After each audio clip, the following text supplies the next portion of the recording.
आज मैं आपको कोई खबर नहीं सुनाने जा रहा हूं, बल्कि एक ऐसी सच्ची घटना साझा करने जा रहा हूं जिसने मुझे भीतर तक झकझोर दिया।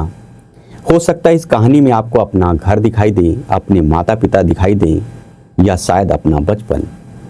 एक शाम मैं रोज की तरह मोहल्ले की चाय दुकान पर बैठा था, चाय की चुस्की ले रहा था।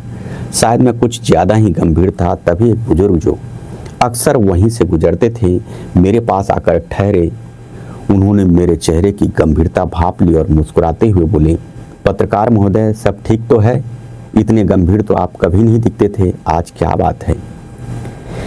मैंने अपनी सोच से बाहर निकलते हुए कहा, सब ठीक है अंकल जी, आप बताइए आपकी कैसे कट रही है? उन्होंने एक गहरी सांस ली, आंखों में नमी तैर आई और बोले, अभी तक तो सब ठीक ही चल रहा था, लेकिन लगता है जमाने की सोच बदल रही है। रिश्तों की जो अहमियत कभी हुआ करती थी, वो अब सिर्फ जरूरतों और औपचारिकता में सिमट कर रह गई है। उनकी बात में गहरा दर्द छुपा था। मैंने उत्सुक होकर पूछा, अंकल जी आपकी बात मैं समझ नहीं पाया, आखिर बात क्या हुई है?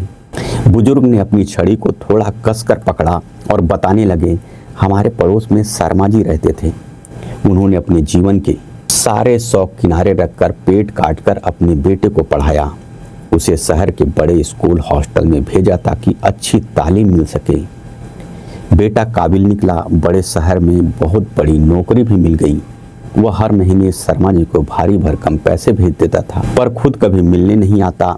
जब कभी शर्मा जी तड़प कर फोन करते तो अक्सर वह फोन नहीं उठाता या फिर काम का बहाना बनाकर टाल देता था। मैंने कई बार शर्मा जी को अकेले में रोते देखा था। बात आगे बढ़ाते हुए बुजुर्ग की आवाज़ भारी हो गई। अभी कुछ दिन पहले शर्मा जी की तबीयत बिगड़ी, उन्हें अस्पताल में भर्ती कराना पड़ा। जब उनकी हालत सुधरने के बजाय बिगड़ती चली गई तो मुझसे रहा नहीं गया। मैंने उनके बेटे को फ़ोन मिलाया। उसने फ़ोन उठा और बिना मेरी बात पूरी सुने झट से बोला, अंकल जो भी खर्चा आए आप बता दीजिए, मैं पैसे भेज दूंगा। मुझे कंपनी से छुट्टी नहीं मिल रही है। मैं सन्न रह गया। मैंने कहा, बेटा तुम्हारे पिता सांसों से जंग लड़ रहे हैं, इस वक्त उन्हें तुम्हारी ज़रूरत है, पैसों की नहीं।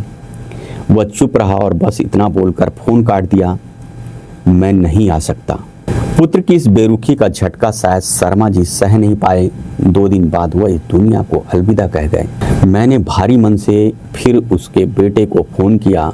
मुझे यकीन था कि अंतिम संस्कार और मुखाग्नि के लिए वह जरूर आएगा, लेकिन उसने जो कहा उसने मेरी आत्मा तक को झकझोर दिया। उसने कहा, अंकल आप ही अंतिम संस्कार कर दिए, जो भी खर्चा होगा मैं अकाउंट में ट्रांसफ़र कर दूंगा। मुझसे बर्दाश्त नहीं हुआ। मैंने डांटते हुए कहा, यह तुम क्या कह रहे हो? हर बाप का सपना होता है कि उसका बेटा उनकी देह को मुखाग्नि दे, तुम पैसों का घमंड दिखा रहे हो। तब उस लड़के ने जो जवाब दिया, पत्रकार जी, उसने मुझे निरुत्तर कर दिया। उसने शांत स्वर में कहा, अंकल जी जब मैं छोटा था तब मुझे हॉस्टल में छोड़ दिया गया था। उस समय मुझे बुखार आता था, अकेलेपन का डर लगता था। तब मेरे पिता मुझसे मिलने आने के बजाय पैसे भेज दिया करते थे। जब मुझे उनके प्यार, उनके साथ और उनकी ममता की सबसे ज़्यादा ज़रूरत थी, तब उन्हें मुझे वक्त नहीं दिया। जब भी फ़ोन करता, प्यार के 2 बोल के बजाय डांट मिलती थी कि बस पढ़ाई करो। उन्होंने मुझे सिर्फ पैसों से सींचा, भावनाओं से नहीं। आज जब उन्हें मेरी ज़रूरत है तो मैं भी वही कर रहा हूँ जो उन्होंने मुझे सिखाया। बुजुर्ग ने उदास होकर कहा। उसकी यह बात सुनकर मेरा मन बहुत दुखी है। मैंने उनके कंधे पर हाथ रखा और कहा, अंकल जी आप दुखी मत होइए, यह समाज का वह कड़वा सच है जो हम खुद गढ़ रहे हैं। अच्छी परवरिश और शिक्षा बहुत ज़रूरी है, लेकिन जब बच्चों को हमारी सबसे ज़्यादा ज़रूरत होती है उनके बचपन में, तब उन्हें पैसे या हॉस्टल की नहीं, माता पिता के समय और दुलार की ज़रूरत होती है।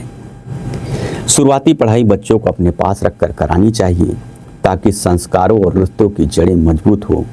जब बच्चा भावनात्मक रूप से परिपक्व हो जाए तब उसे उच्च शिक्षा के लिए दूर भेजना चाहिए, वरना अगर हम बचपन में रिश्तों को पैसे से तोलेंगे तो बुढ़ापे में बच्चे भी रिश्तों की कीमत पैसों में ही चुकाएंगे।